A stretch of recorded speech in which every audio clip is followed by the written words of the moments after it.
An oil spill on the open ocean is a crisis in slow motion. Imagine a vast, dark stain spreading silently across the water's surface. It is a creeping disaster carried by currents and winds. This slick of toxic crude oil threatens everything in its path. It chokes marine life, the smallest plankton, the largest whales. It clings to the feathers of seabirds, robbing them of their ability to fly or stay warm. The danger is not just to the animals. It is a profound threat to the delicate balance of the entire marine ecosystem. The clock starts ticking the moment the oil hits the water. Every hour of inaction multiplies the damage across hundreds of square miles. In the wake of a major environmental disaster, the world recognized this dangerous gap. Countries came together to forge a solution. The result was the 1969 International Convention relating to intervention on the high seas in cases of oil pollution casualties. This treaty was revolutionary.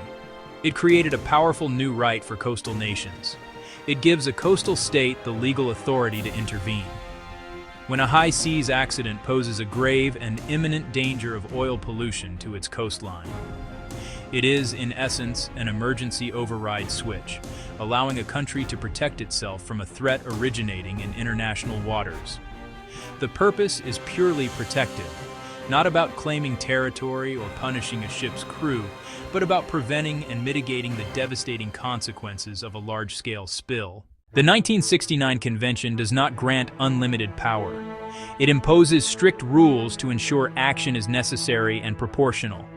A coastal state cannot act on a whim. The danger must be grave and imminent, real and immediate, not a distant possibility. Measures must be carefully chosen. Use the least interference required. Do not use a sledgehammer to crack a nut. One of the most important rules is the duty to consult. Whenever possible, notify the flag state and inform the ship's owners and other concerned parties. Ideally, the flag state and ship owner work with the coastal state to manage the crisis. The right to intervene is a last resort when cooperation fails or time runs out. Even in emergency, the coastal state remains accountable with ongoing updates and reasonable measures. Containment, skimming, and towing to safe repair align with the treaty's spirit and checks and balances. The need for this treaty was made tragically clear by the Torrey Canyon disaster in 1967, 2 years before the convention was signed. When the supertanker ran aground off Cornwall, it spilled over 100,000 tons of oil. Faced with an unprecedented crisis and lacking clear legal authority, the UK resorted to bombing the wreck to burn off oil. Dramatic proof a framework was needed.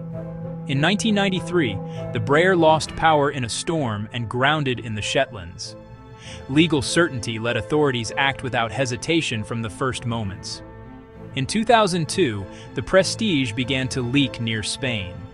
Spain towed her far out to sea, contested yet justified under convention principles to avert an immediate coastal disaster. Do you bring a leaking ship into a controlled port or push it offshore and risk a broader problem? The convention grants the right to act, but never makes the choices easy. Today, in 2026, the convention's principles are more relevant than ever. More ships carry more cargo than at any point in history. Shipping is safer, yet risk endures with sheer volume.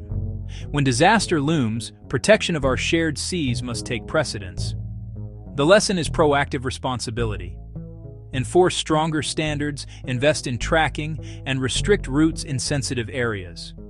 Cooperate on regional plans and joint exercises, and keep specialized gear stockpiled and deployable.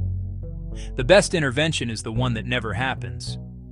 Support cleaner energy and reduce reliance on fossil fuels. Advocate for stronger international environmental laws and accountability. When crisis strikes, we need clear minds, steady hands, and the legal authority to act without delay. This treaty provides that authority. It is up to us to bring the will, care, and foresight to defend our one and only blue planet.